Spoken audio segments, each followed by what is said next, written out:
Registro Nacional de Trabajadores Rurales y Empleadores. Registramos a todos los trabajadores rurales y empleadores del país. Entregamos la libreta de trabajo rural y garantizamos el acceso a la seguridad social. Brindamos prestaciones por desempleo. Fomentamos y ofrecemos capacitaciones a los trabajadores y empleadores. Informate en www.renatre.org.ar o llama gratuitamente al 0800-777-7366. Dignificamos el trabajo rural. Renatre. Somos el campo.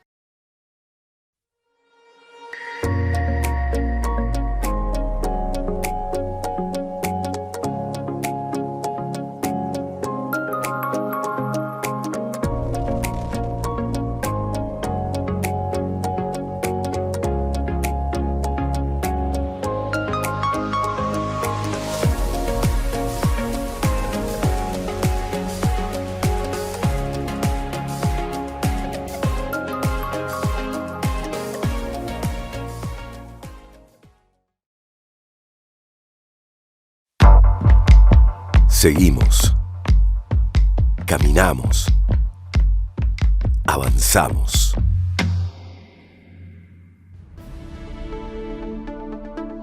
A pesar de un contexto adverso en el país y en el mundo, el programa de Buenas Prácticas Agropecuarias de Córdoba no se detiene. Este 2021, en su quinta edición consecutiva, la producción de Córdoba volverá a demostrar que la sostenibilidad es una bandera que flamea más fuerte que nunca. Los 10.800 productores agropecuarios que en 4 años le dieron vida a las BPAs cordobesas son una clara muestra de que la producción y la innovación van de la mano con el compromiso social. Planeta, persona, prosperidad. El equilibrio entre estos 3 ejes que definen los objetivos de desarrollo sostenible será el horizonte este año. Cuidar el planeta, apuntar a la prosperidad, definirnos como personas. 5 años de buenas prácticas agropecuarias, un lustro para la mayoría de edad, de una idea que fue acción y de una acción que hoy es realidad. Un programa consolidado.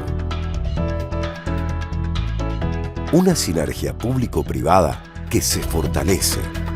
Una mano tendida que afianza lazos, sosteniendo lo probado, incorporando propuestas, mejorando cada vez más.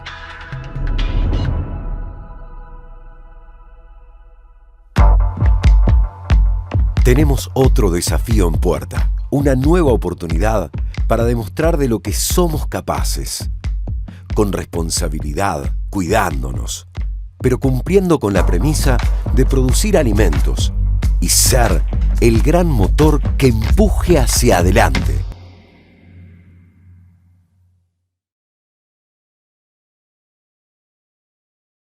Programa de Buenas Prácticas Agropecuarias 2021. Ministerio de Agricultura y Ganadería. Gobierno de la Provincia de Córdoba. Bueno, ahora sí, vamos a dar comienzo. Les doy nuevamente la bienvenida a todos y todas los que se han sumado en la jornada de hoy, este nuevo viernes de Buenas Prácticas en el Tambo. En el día de hoy se va a estar abordando la temática de crianzas de terneros y recría. Bueno, les doy la bienvenida también a todo el equipo que llevamos a cabo este ciclo y les vuelvo a mencionar que recuerden mencionarse en el chat, dejar sus datos y cualquier inconveniente que tengan pueden informarnos ahí para que los estemos ayudando. Para darles la bienvenida y abrir la jornada del día de hoy nos va a estar brindando unas palabras Horacio Lorandi, delegado regional de UATRE de Córdoba Capital. Horacio, te damos la bienvenida. Bueno, buenos días.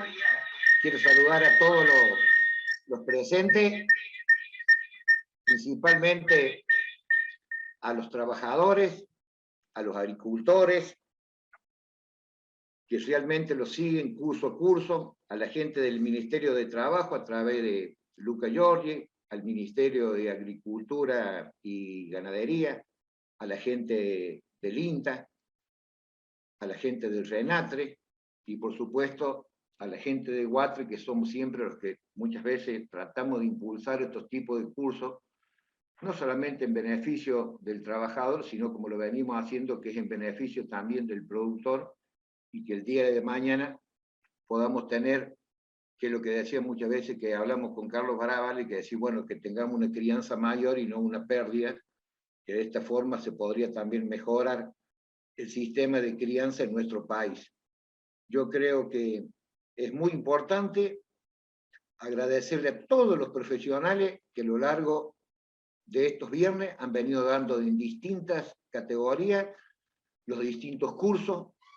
Yo creo que han tenido una muy buena predisposición y yo creo que hemos tenido una muy buena aceptación por parte del público, por parte de los trabajadores, por parte de los productores, alumnos que lo siguen, y yo creo que eso para nosotros los tenemos que sentir orgullosos, que yo creo que este es un comienzo que a lo mejor vino para quedarse, a lo mejor juntarlos a todos sería muy difícil o sería muy costoso. Yo creo que de esta forma lo podemos ir haciendo como lo venimos.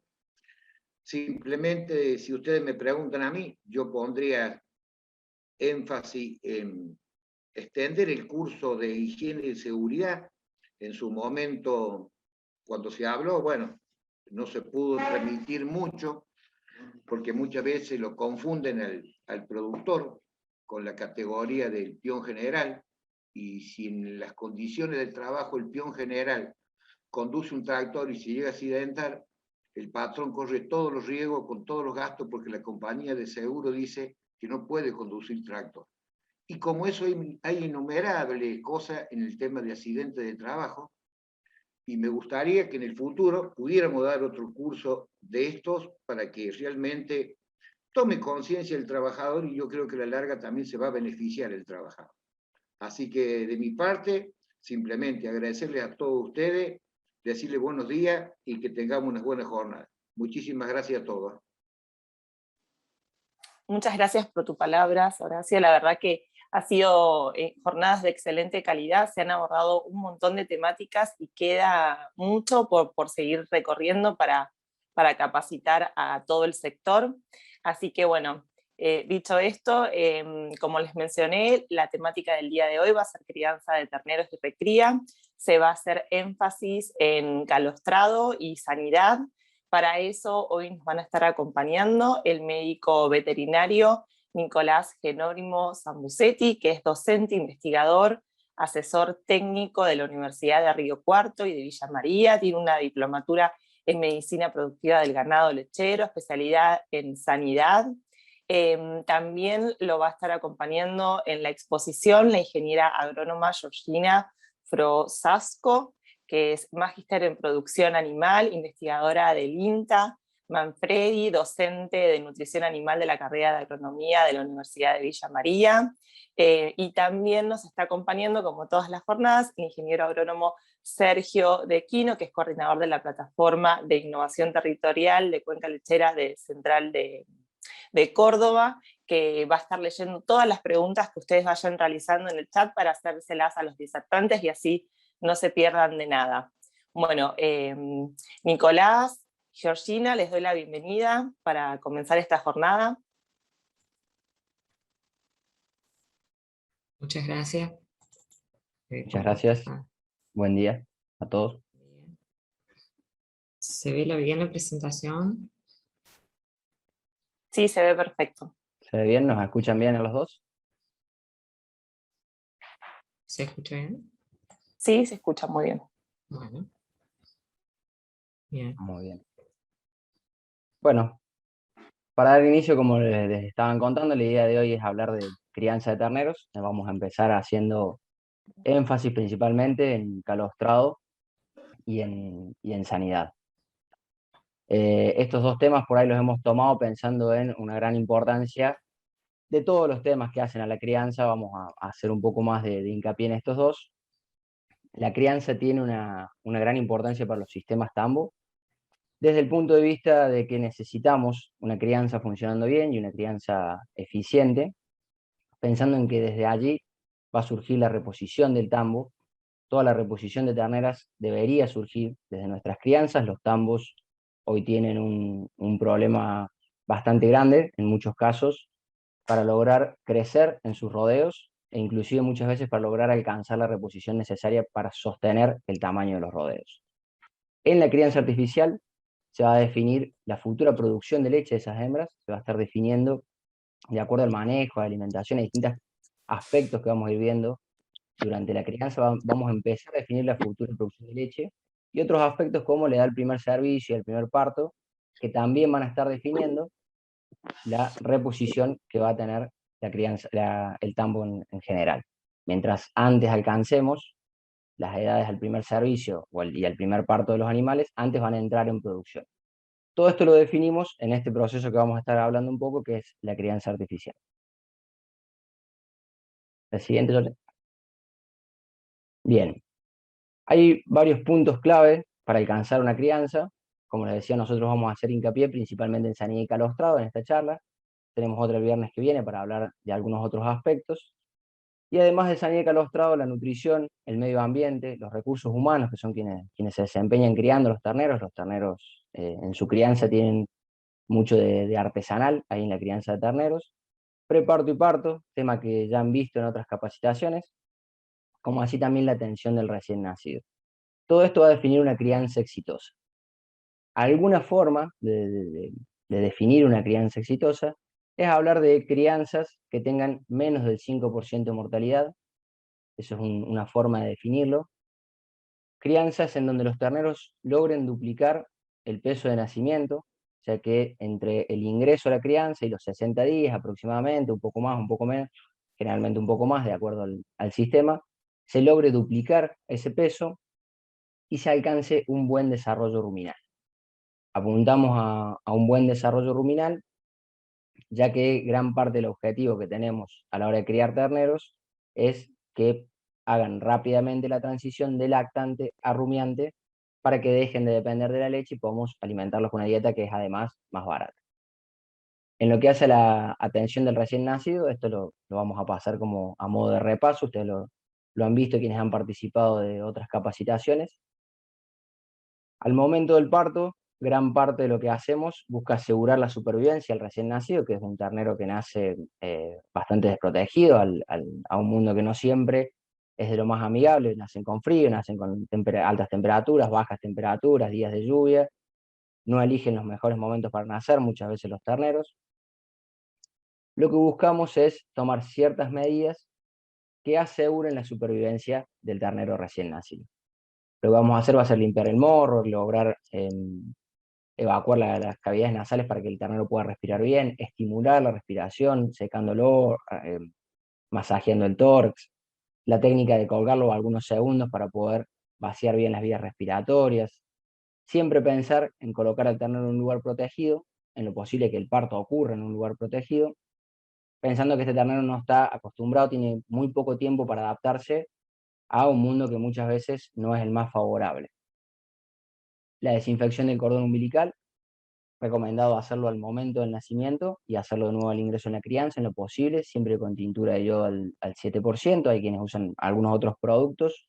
Lo más recomendable es la tintura de yodo al 7%, que permite secar y obliterar o seca el cordón umbilical, que es una vía de entrada de cualquier enfermedad que pueda dar dando vueltas. Secar el cordón umbilical nos permite proteger al ternero de ese modo.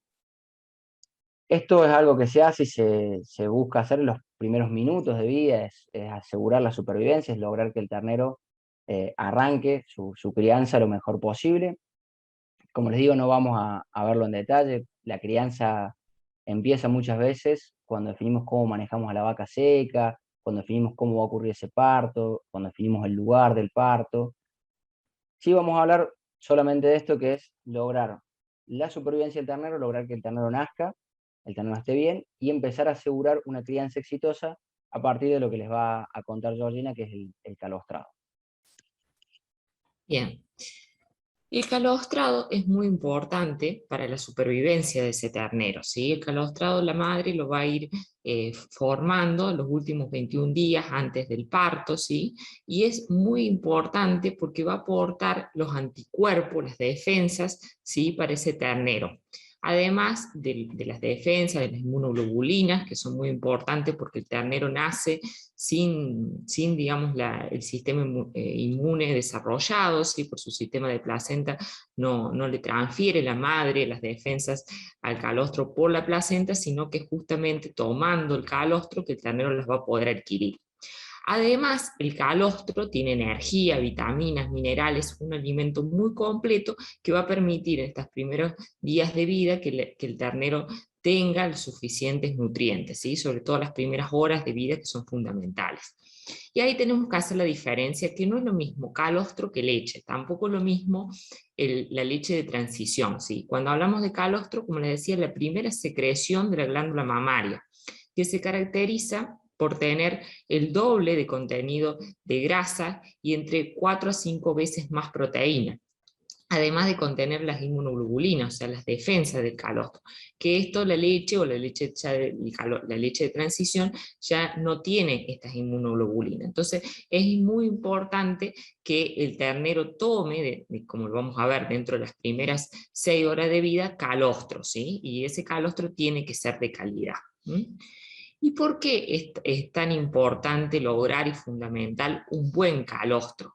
Bueno, porque si el ternero no toma la cantidad suficiente de calostro y en el momento adecuado y o sea, las defensas que le van a llegar al ternero van a ser muy bajas, los anticuerpos que le llegan, y esto hace que el ternero pueda verse comprometida su salud. Entonces siempre tenemos que tratar de buscar que ese ternero tome la mayor cantidad posible de calostro lo más antes posible, de manera que esté menos propenso, tenga menos riesgo de enfermarse y por lo tanto menos riesgo de muerte ese ternero, y a su vez un ternero bien calostrado, ¿sí? Va a ser un ternero que va a comenzar muy bien la etapa de crianza, que va junto con, digamos, con la alimentación, como lo vamos a ver en la jornada que viene.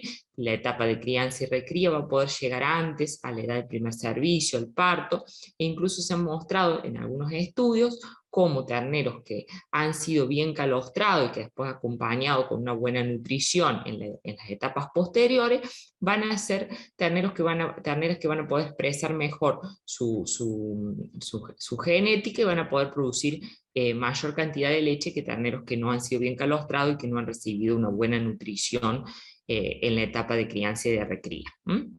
Bien, estas defensas, como les decía, los anticuerpos están en el calostro, en esa primera secreción de la glándula mamaria, ¿sí? Y van a ser absorbidos, ¿sí? Por el ternero a nivel intestinal para que después pase a la sangre y ese ternero esté con más defensas para hacer frente a los agentes patógenos que siempre va a haber en el ambiente. Cuando hablamos de calostrar a los terneros, no es simplemente decir, bueno, darle calostro, ¿sí? Hay ciertas pautas que tenemos que tener en cuenta para lograr un buen calostro, ciertas prácticas de manejo, ¿sí? Es muy importante saber y tenerlo en cuenta cuando estamos entregando ese calostro, cuando el ternero está tomando el calostro, ¿sí? La respuesta es muy simple, tiene que ser lo antes posible, ¿sí? Siempre la primer toma de calostro tiene que estar dentro de las primeras 6 horas de vida, que es el momento donde el intestino del ternero va a poder absorber mejor estas inmunoglobulinas, estas defensas, y va a poder obtener un buen nivel de calostrado, ¿sí? Después, ya a medida que pasa el tiempo, el nivel, ¿sí? De transferencia, de absorción intestinal de las inmunoglobulinas comienza a descender, y ya después de las 12 horas cae abruptamente, ¿sí? Si lo vemos gráficamente, pensemos que una misma cantidad de calostro que le demos al ternero, si se lo damos en distintos momentos, ¿sí? A medida que pasa el tiempo, el nivel de absorción, de aprovechamiento de esas defensas inmunoglobulinas va a comenzar a decaer y lo hace muy abruptamente, siendo muy bajo el nivel de absorción, si cae mucho después de las 6 horas y a las 12 horas es muy, muy bajo. Entonces, lo importante es poder dar el calostro, ¿sí? Esa primer toma, lo antes posible y dentro de estas primeras 6 horas de vida que son claves, ¿sí? Otro punto que tenemos que tener en cuenta es cuánta cantidad de calostro damos y de qué calidad, ¿sí? Cuando hablamos de cantidad, deberíamos estar dando alrededor del 10% del peso vivo del ternero, ¿sí? Muchas veces no se pesa el ternero, pero podemos tomar, digamos, como un peso promedio de unos 40 kilos del ternero al nacimiento, ¿sí? Depende después mucho del frame de la raza, pero si supongamos que el ternero pesa 40 kilos al nacimiento, tendríamos que estar ofreciendo 4 litros de calostro, dentro de estas primeras 6 horas de vida. Incluso a veces podemos llegar a tener en establecimientos terneros más grandes, hemos llegado a pesar hasta terneros de 50 kilos al nacimiento, entonces en estos casos debemos incluso incrementar un poquito más la cantidad de calostro que estamos dando. A su vez, ese calostro debe ser de calidad, es decir, debe provenir de vacas sanas, libre de brucelosis, tuberculosis, sin mastitis, sin calostros que sean bien amarillentos, sin sangre, que no veamos color de sangre. Y la higiene del calostro es fundamental, ¿sí?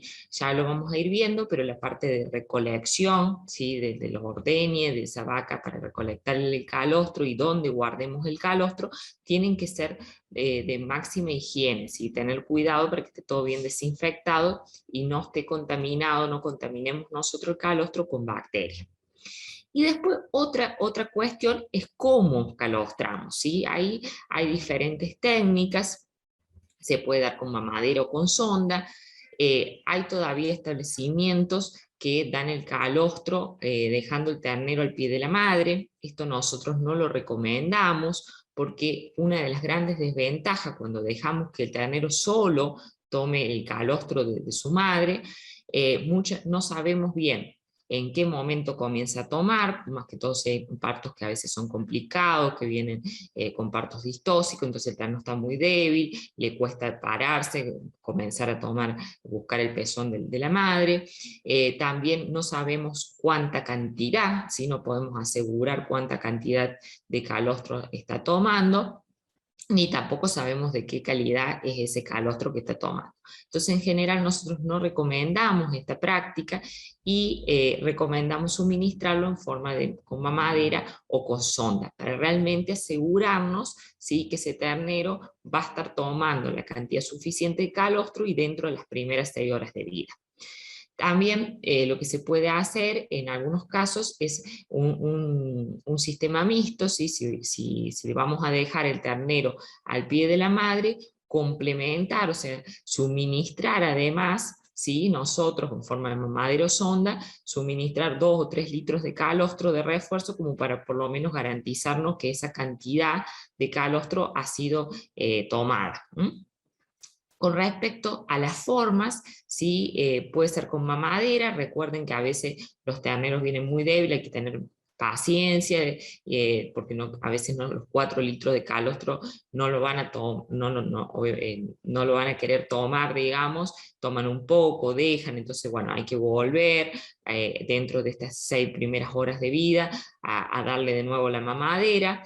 Muchos tambos ya han optado por un tema de practicidad, directamente por dar con sonda, ¿sí? No tengan miedo de dar el calostro, de usar la sonda, ¿sí? Si uno lo que debe hacer es para evitar que el calostro pase a los pulmones, ¿sí? Que nos confundamos del esófago, en vez de por pasar la sonda por el esófago, que esté pasando por la faringe. Lo que tenemos que hacer es primero pasar la sonda y constatar de que la sonda esté pasando por el lado izquierdo del cogote del ternero, que el ternero no empiece a toser, porque eso es un indicativo de que la sonda no está llegando bien, y luego cuando estamos seguros de que la sonda ha llegado al esófago, que va a llegar al abomazo, ahí recién conectar, ¿sí?, con el recipiente donde tenemos el calostro y hacerle pasar los 4 litros de calostro al ternero. Son distintas prácticas. Lo importante es asegurarse siempre que la primera toma va a estar dentro de las 6 primeras horas de vida de ese ternero y asegurarnos la cantidad y calidad de ese calostro. Georgina, ¿Sí? te hago una preguntita, y a Nico, los dos, porque yo sé que los dos están en el tema, conocen. La sonda es un tema bastante agresivo normalmente para los terneros. ¿Qué recomendaciones podrían dejarle a la gente en general cuando se tengan que hacer esta práctica necesariamente? Bien, lo que hay que tener en cuenta es, primero, el ternero debería estar en esta posición de parado, el operario sobre el ternero, con digamos que esté la boca hacia arriba, ¿sí? Pasar primero la sonda, pasarla despacio, ¿sí? No ser bruto en eso, asegurarse de que realmente estemos pasando bien la sonda por el lado izquierdo, lo podemos palpar. La sonda, digamos, si el ternero empieza a tener un malestar y empieza a toser, es porque le estamos errando. Nunca debemos conectar, como les decía, antes de constatar que realmente la sonda esté bien, hacerle pasar el calostro, o como después vamos a, Nicolás va a explicar, con el tema de las sales rehidratantes, ¿sí?, que también se usa sonda. Nunca conectar, ¿sí?, antes de no constatar primero que la sonda esté llegando bien, y luego sí, una vez que sabemos que nos aseguremos de que esté llegando bien al abomazo, que no esté llegando a los pulmones, sí hay conectarlo, ¿sí?, y hacerle pasar el líquido, ¿sí?, se hace el calostro, o en el caso de la rehidratación, las sales. Esa es como la precaución más grande que hay que tener, porque los mayores errores son conectarlo, ¿sí?, sin constatar de que se está pasando realmente al abomazo, y pasamos el líquido a los pulmones, y ahí sí podemos llegar incluso a producirle la muerte al ternero. Bien. Con respecto a lo que es la calidad del calostro, ¿sí?, si bien visualmente y con medio de los registros uno puede saber si ese calostro proviene realmente de vacas sanas, o sea, sin mastitis, brucelosis, ni tuberculosis, ¿sí?, que ninguna otra enfermedad que pueda ser transmisible de la madre al ternero, podemos ver también el tema del color, como les decía, que sea un color bien amarillento, que sin sangre, espeso. Pero en realidad uno, para poder realmente cuantificar, poder estimar cuánto es, qué calidad tiene ese calostro, uno debería acudir, ¿sí?, a estos aparatos, ¿sí?, que son muy, muy sencillos su utilización, que son los refractómetros. Vienen en el mercado distintos tipos de refractómetros, están los digitales y los ópticos, ¿sí? Los más prácticos de usar son los digitales, por más sencillos, ¿sí? Uno siempre lo primero que tiene que hacer, tanto en cualquiera de estos dos refractómetros, es colocar una pequeña cantidad de agua destilada primero, ¿sí?, y calibrarlo, o sea, que esté en 0, ¿sí?, o en este caso en la escala que uno ve, en la escala se usa la escala en grados Brit, ¿sí?, para medir, cuantificar cuánto es la calidad del calostro. Primero entonces probar con una gotita de agua para asegurarnos que esté bien calibrado el 0, luego secamos, ¿sí?, esa gota de agua y colocamos, mezclamos bien el calostro, ¿sí?, y sacamos una pequeña gota de calostro que vamos a colocar en el caso del óptico acá y en el caso del digital aquí, ¿sí? Y acá, bueno, en el digital es mucho más sencillo porque directamente en la pantalla nos va a figurar cuánto es el valor del grado Brit de la calidad de ese calostro, y en el caso del óptico vamos a tener que cerrar esta tapa, ¿sí?, esta tapita, y ponerlo mirando hacia la luz, o sea que acá esté iluminado, para ver por dentro, ¿sí?, la escala, y poder así determinar qué calidad, estimar qué calidad tiene ese calostro. Se considera que el calostro es de buena calidad cuando en esta escala sí se supera 21 o 22 grados Brit, ¿sí? Regular, un término intermedio entre 18, 21, 22 grados Brit, y es de baja calidad con menos de 18 grados Brit. Como vamos a ver, no quiere decir que vamos a tener que descartar ese calostro, pero sí saber que si el calostro, por ejemplo, es de regular calidad, vamos a tener que, o de baja, vamos a tener que aumentar la cantidad de calostro que le demos, O bien, por ejemplo, otra estrategia es en la primer toma priorizar el calostro que sea de buena calidad. Y el que es de regular y baja, dejarlo más para la segunda o tercera toma de calostro. Y otra cuestión muy importante es el tema de la higiene, ¿sí? Por más que el refractómetro nos dé que sea de muy buena calidad de grado Brit, si ese calostro nosotros no lo obtuvimos y no lo conservamos en un recipiente con toda la higiene, ¿sí? Vamos a estar contaminando ese calostro con bacterias y vamos a ser nosotros los que vamos a estar enfermando ese ternero. Entonces es muy importante poder medir la calidad del calostro y también todo el proceso del orden y el guardado del calostro que sea con máxima calidad e higiene. Antes que te salte de Filmina, Jordina, Sí. dos comentarios. Uno con respecto a la sonda, Luis, un colega de Nico, dice que hay que medir la distancia de la boca al estómago. Un comentario. Y después Sí. Fabrina dice que con paciencia al pasar la sonda es maravilloso, pero cuando se toma la mano, incluso el ternero colabora con introducir la sonda, como decías vos. Y después, ahora ya vinculado al calostro en sí mismo, Martín pregunta, ¿qué recomiendan como tiempo máximo que se puede tener el calostro frisado? Bien, ahora vamos con la última pregunta, ahora vamos con el tema de cómo almacenar el calostro en la filmina siguiente, y con respecto al otro comentario de la sonda, sí, gracias por los comentarios. El tema del largo de la sonda, a veces son sondas caseras. Cuando uno compra una sonda, digamos ya que es específica para usar en la crianza, generalmente los largos de la sonda ya son los adecuados, digamos, para utilizarla. Cuando en cambio la sonda se hace en forma más casera, hay que tener en cuenta el largo, ¿sí? Desde la boca para que llegue más o menos al abomazo, ¿sí? Que sea el correcto, tener esa precaución, ¿sí? Que no sean demasiado cortas las ondas. Y sí, cuando uno digamos, cuando está del lado correcto, aparte de no notar ese malestar del ternero, que el ternero no va a toser, no va a buscar sacarlo, incluso va a buscar él mismo tragar esa sonda. Así que eso nos va a facilitar.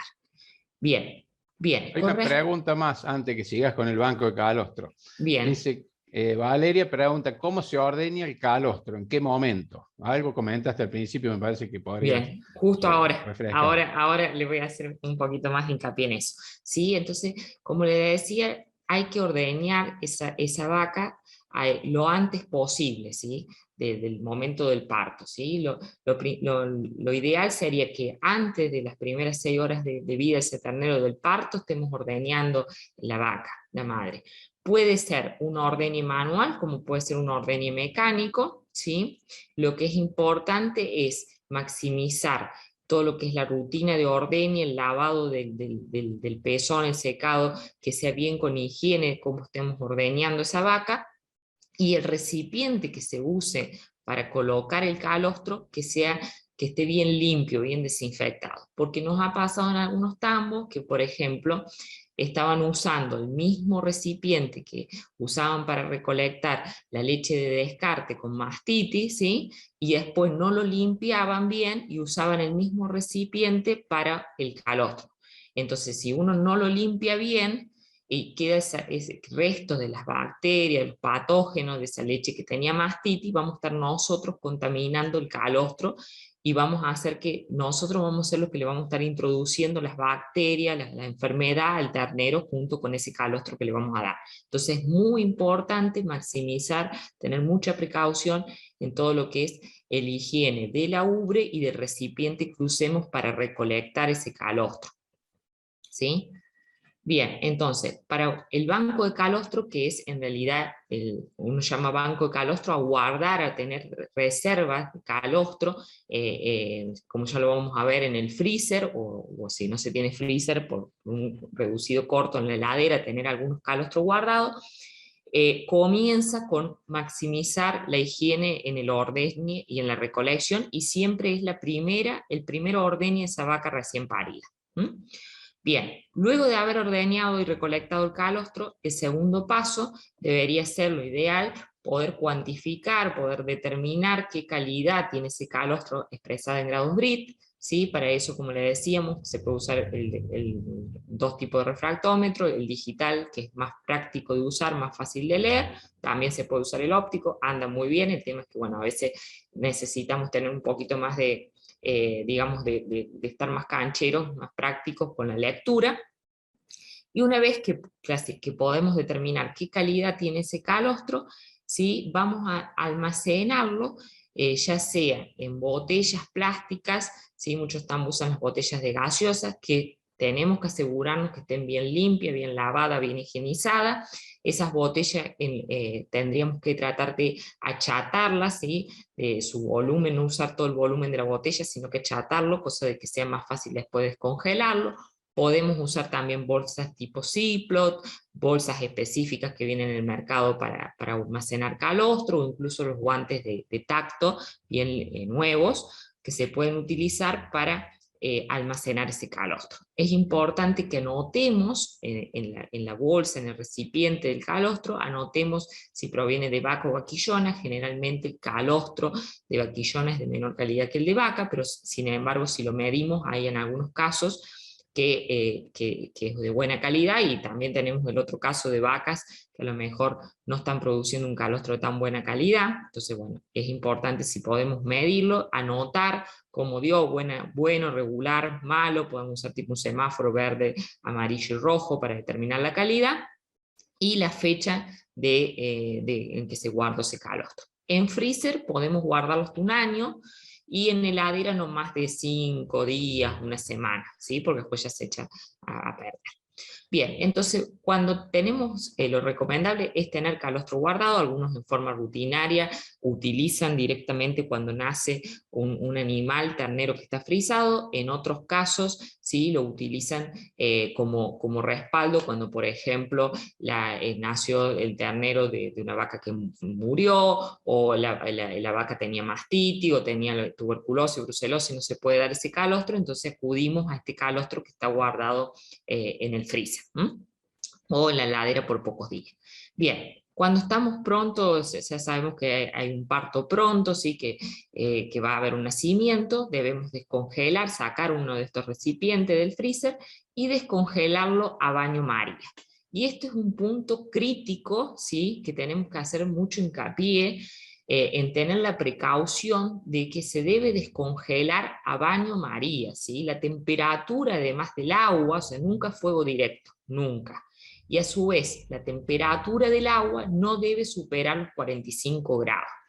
Y ahí cuando uno pregunta en las charlas, ¿usa termómetro? No, bueno, yo voy poniendo el dedo, me voy fijando, me doy cuenta, y ese ojímetro, ese masomenómetro, ¿sí? Hace que muchas veces se superen los 45 grados y termina quemándose las inmunoglobulinas, las defensas, ¿sí? De ese calostro, y por lo tanto, todo el esfuerzo que hicimos para conseguir un calostro de buena calidad, de darlo a tiempo y todo, vamos a tener fallas importantes en el calostrado, porque en realidad estamos quemando nosotros con el fuego, ¿sí? Con la temperatura, estamos quemando estas proteínas, que son estas inmunoglobulinas, ¿sí? Que son las defensas, los anticuerpos que necesitamos que el ternero consuma. Entonces es fundamental hacer hincapié en esta etapa. Vienen incluso en el mercado, ¿sí? Algunos baños María que ya regulan la temperatura y que entonces facilitan, digamos, de que no estemos... no tengamos que estar con el termómetro midiendo, ¿sí? Y teniendo la precaución de que nunca superar estos 45 grados para no quemar el calostro. Y bueno, y una vez que ya hemos descongelado, que el calostro está entre 37 y 38 grados, debemos suministrarlo al ternero en forma, como decíamos, con mamadera o con sonda. Cualquiera de las dos maneras son digamos, prácticas, son viables. Cualquiera lo podemos utilizar. Lo que sí, si por algún motivo el ternero, el parto no se produjo, o bueno, pasó algo por el cual no dimos ese calostro que descongelamos, ese calostro tenemos que desecharlo, ¿sí? Un calostro que ya hemos descongelado no podemos volver a congelarlo, eso no es recomendable.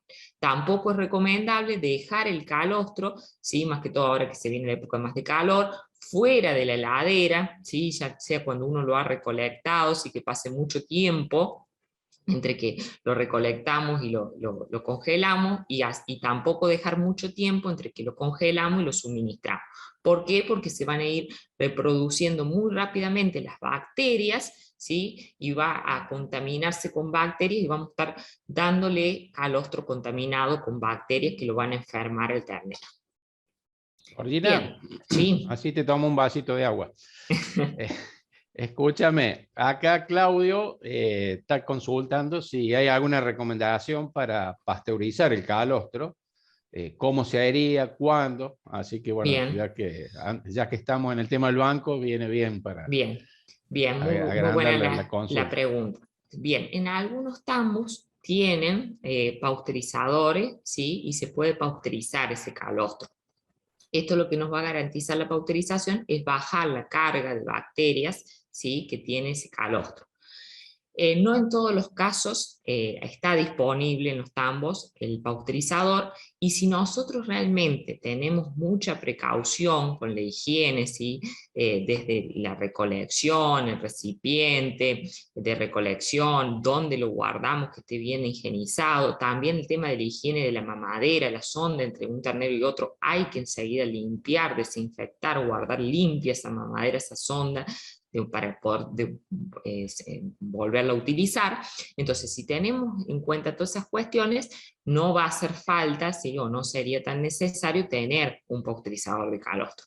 Pero cuando no podemos o no estamos garantizando todo esto, sí nos va a ayudar tener un pasteurizador de calostro para poder disminuir, ¿sí? La carga de patógeno que tiene el calostro. Entonces, si se tiene, usarlo. Si no se tiene, con más razón, tener todas las precauciones, siempre, digamos, tendríamos que tener todas estas precauciones para que el calostro tenga la menor cantidad de carga de bacterias. Igualmente, si pasteurizamos el calostro y después vamos a utilizar una mamadera o una sonda que es una mugre, y bueno, vamos a estar lo mismo colocando las bacterias, ¿no? Entonces, también tengamos siempre que son tecnologías que nos ayudan, pero que nuestras prácticas de manejo son las que en definitiva van a hacer que esa tecnología bien usada nos sirva, y si no, si lo utilizamos al pasteurizador, pero después no tenemos en cuenta la higiene de la mamadera o de la sonda, en realidad no nos va a servir tanto. Bien, ahora, ¿cómo Agrego, podemos...? Georgina, Sí. perdón un segundo. La pasteurización de calostro, por ahí preguntan, suele ser parte de un programa en los tambos que están en saneamiento de tuberculosis. Sí. Es la realidad de muchos tambos, por ahí lo han visto. Es muy importante agregarlo. Sí. En los programas de saneamiento de tuberculosis en los tambos, la pasteurización del calostro toma otra importancia. Gracias, Nicolás, por la aclaración. Sí, me estaba olvidando eso. Perfecto. Sí. Ahí no queda otra, sí, para poder utilizar el calostro. Bien. ¿Cómo podemos saber entonces si bueno, estamos calostrando bien o no los terneros? ¿Hay alguna forma, algún indicador, algo que nos pueda decir si realmente todo este proceso de calostrado, toda esta práctica de manejo está siendo correcta? Una forma que tenemos es medir el nivel de calostrado de los terneros, ¿sí? Entre los 2 y los 5 días de vida, ¿sí? Podemos sacar, podemos extraer una muestra de sangre de la vena yugular del ternero, ¿sí? Y colocarla luego sacarle la aguja, ¿no? Y colocarla muy suavemente en un tubito nuevo, limpio, ¿sí?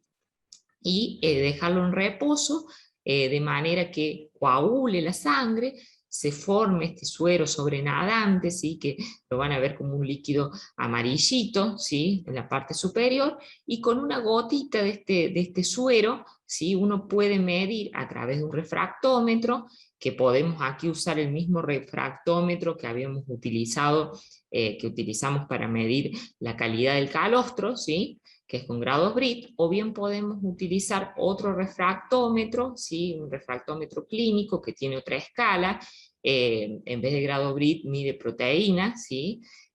Cualquiera de los dos es útil, ¿sí? Y nosotros también, teniendo la precaución primero de calibrar este equipo con una gotita de agua destilada para que esté en cero, ¿sí? Luego secar bien y colocar una gota de este suero, uno puede saber si esos terneros están siendo bien calostrados o no, puede estimarlo. Si el nivel de calostrado en un refractómetro clínico es de 5 o 5,5, ¿sí? O más, es un indicador de que el ternero está siendo bien, ha sido bien calostrado. Y si usamos un refractómetro de grado Brit, ¿sí? La escala para tenerlo en cuenta, ¿sí? Es de 9 o más de 9,5, ¿sí? De allí para más arriba es un indicador de que ha sido bien calostrado. Esto podemos hacer, calostrar, o sea, medir el nivel de calostrado, por ejemplo, en un 10% de los terneros, en un grupo de terneros, como para ir chequeando, ¿sí? No hace falta que a lo mejor, si queremos, lo podemos hacer en todos los terneros y saber de cada ternero cómo ha sido el nivel de calostrado, y si no, podemos agarrar al azar, ¿sí? Tomar al azar terneros, y sacarle muestras de sangre para ver si realmente cómo venimos con el nivel de calostrado. Si nos dan bien los números, más de 5, 5,5 con este refractómetro, más de 9 con el de grados Brit, podemos quedarnos tranquilos de que estamos haciendo bien la técnica. Si vemos que es más bajo, bueno, ahí vamos a tener que empezar a ver qué errores estamos cometiendo, ¿sí? Y cuando vemos qué errores, los más comunes son: podemos estar ofreciendo el calostro a tiempo dentro de esas primeras 6 horas de vida, pero el calostro que estamos dando es de baja calidad, ¿sí? Entonces tiene muy pocas inmunoglobulinas, muy pocas defensas el calostro en sí que estamos ofreciendo. Entonces, por ejemplo, una práctica, si nos damos cuenta de esto, es una es reconocer, identificar cuál es el calostro de los que tenemos dentro, guardado en el freezer, que son de mejor calidad, ¿sí? Y esos que tienen más grados Brit, ofrecerlos en la primera toma. La otra opción es, bueno, tenemos todos calostros regulares, no hay buenos calostros en este tambo por algún problema, podemos incrementar la cantidad de calostro que estemos dando, ¿sí? En vez de dar un poquito más, ¿sí? Entonces de esta manera podemos tratar de minimizar esta falencia. También puede ser que el calostro sea de muy buena calidad, lo medimos también con los grados Brit y todo, pero lo estamos ofreciendo muy tarde, ¿sí? Después de estas 6 horas de vida, incluso a lo mejor se nos está pasando el tiempo, hay que ver, digamos, cada uno tiene que chequear eso en cuándo estamos dando el calostro. A veces no se sabe, no se le presta atención de cuándo son los partos, entonces el parto de ese ternero, digamos, cuando le vamos a dar el calostro, ya pasaron muchas horas de que el ternero ha nacido, o nos demoramos mucho después en ordeñar la vaca y en darle el calostro, entonces estamos llegando tarde. Otra cuestión es dar pocos litros, ¿sí? De calostro. Algunos dicen, no, yo con 2 litros estoy bien. No, tenemos que tratar de que sea el 10% más del peso vivo, ¿sí? Entonces tratar de darle 4 litros de calostro dentro de las primeras 6 horas de vida. Podemos estar ofreciendo calostro que en realidad no tuvimos bien en cuenta la higiene y está contaminado, y esto también nos vamos a dar cuenta porque los terneros se nos van a enfermar, ¿sí? Vamos a encontrar muchos problemas de diarrea en los primeros días de vida, y esto también puede ser un indicador de que ese calostro tenga una alta carga de bacterias, esté contaminado. Y la otra es ofrecer calostro que ha sido mal descongelado, como le decía. Es un error muy frecuente que lo vemos, el tema de descongelarlo, o a fuego directo o con temperaturas excesivas que se superan esos 45 grados, ¿sí? Y que entonces se están quemando los anticuerpos, las defensas, y no logramos que ese ternero consuma, ¿sí? Las inmunoglobulinas que estamos deseando. Hacemos todo bien, pero después en este paso nos pasamos con la temperatura del agua. Entonces eso, medir la temperatura es muy importante, y siempre lo recomendable es tener un banco de calostro. Algunos tambos ya es de rutina utilizar el banco de calostro, está bien, y en otros casos prefieren, digamos, ordeñar el calostro de la vaca y dárselo inmediatamente al ternero, pero siempre es importante tener alguna reserva de calostro, aunque si no se tiene freezer, aunque sea en la heladera, guardar algunos calostros, con la precaución, ¿no es cierto?, de que el calostro no guardarlo más de una semana en la heladera, para que en estos casos donde hay algún problema, donde el calostro no es de buena calidad o la madre murió en el parto y no se tiene esa posibilidad, poder utilizarla del banco de calostro. Bien, hasta acá, digamos, es lo que queríamos desarrollar de calostro. Ahora Nicolás le va a comentar la parte de sanidad. No sé si hay algunas preguntas de esto o si...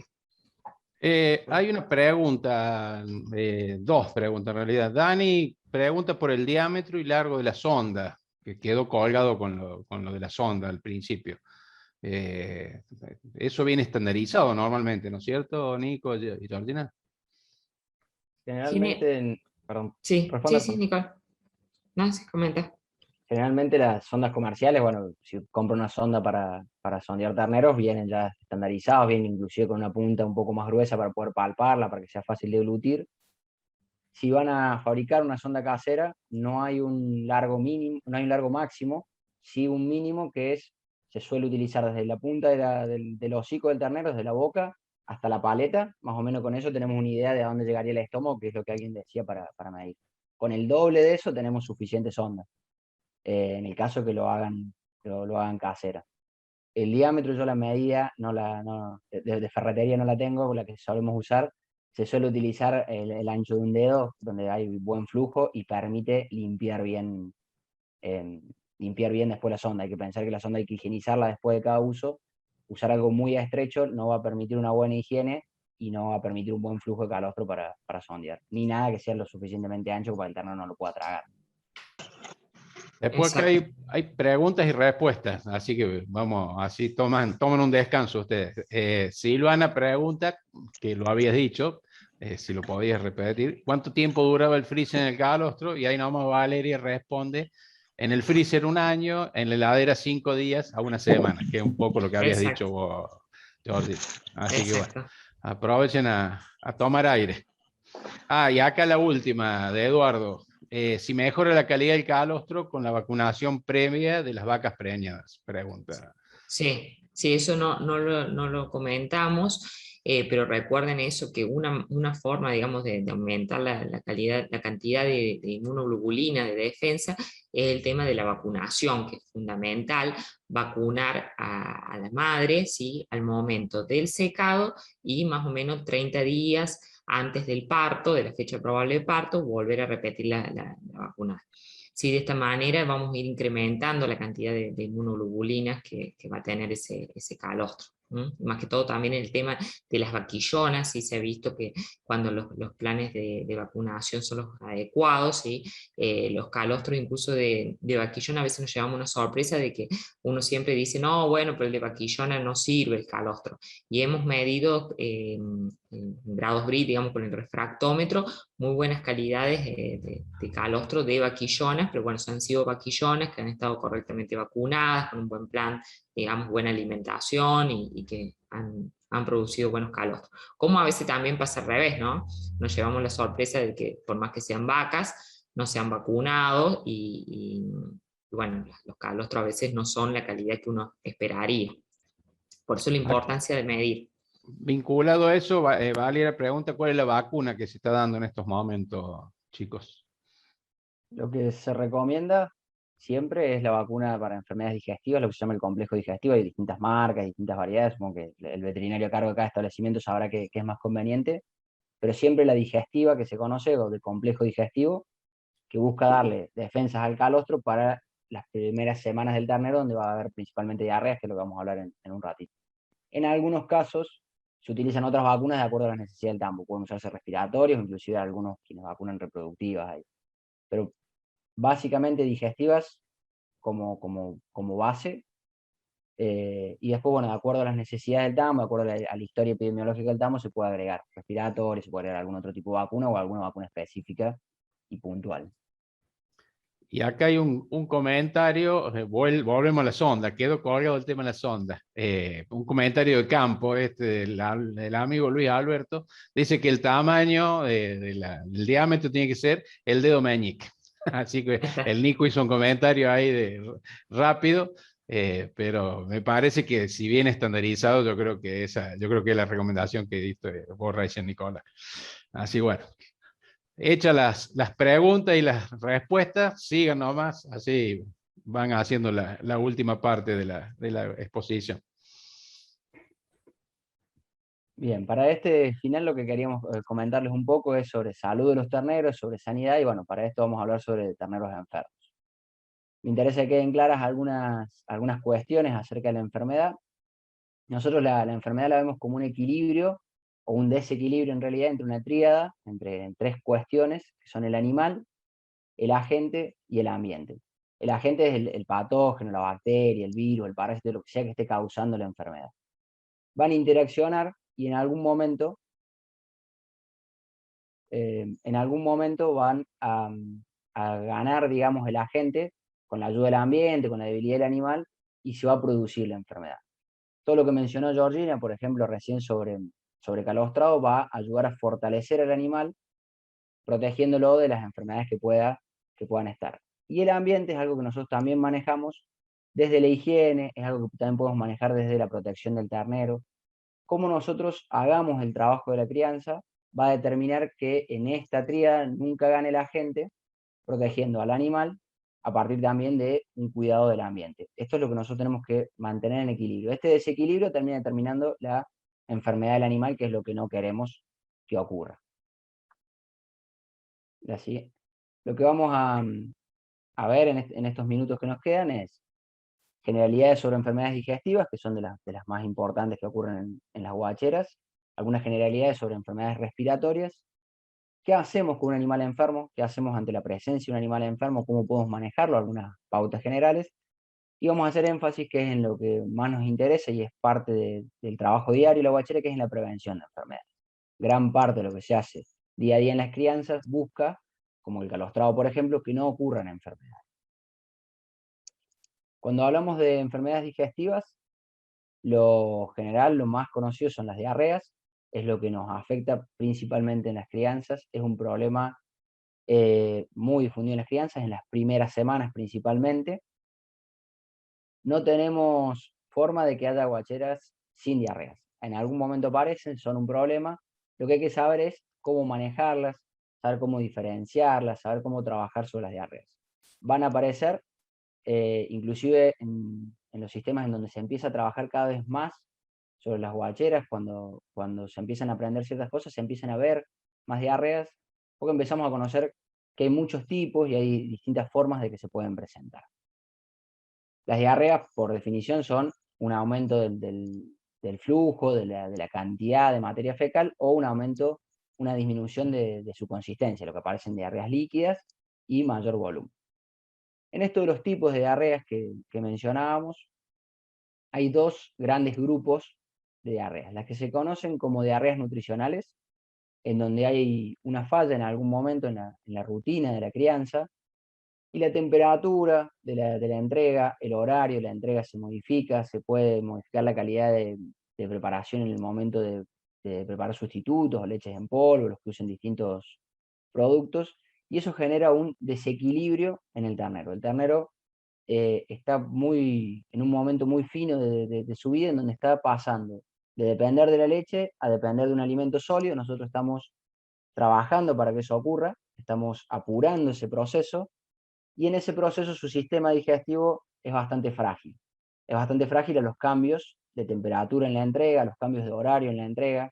Lo van a ver, y quienes trabajen con terneros saben que cambiar el horario, muchas veces cambiar la temperatura, y algún problema si se calienta la leche antes de darla y algún problema no se puede calentar, o se modifica el horario y la temperatura por alguna cuestión, y los terneros habitualmente tienen diarrea. No suelen ser diarreas graves, ¿sí? Suelen ser diarreas pasajeras, generalmente demoran un día y se corrigen, pero tienen tendencia a empeorar, pueden ser la base de un problema mayor. Lo recomendado siempre en estas diarreas es rehidratar. vamos a hablar un poco más de rehidratación, tenemos que pensar que por más que no sea una diarrea grave, el animal, que es un animal bastante frágil por la edad que tiene, y que la mayor parte de su cuerpo es agua, está perdiendo mucho líquido, aún en estas diarreas que no son las de mayor gravedad.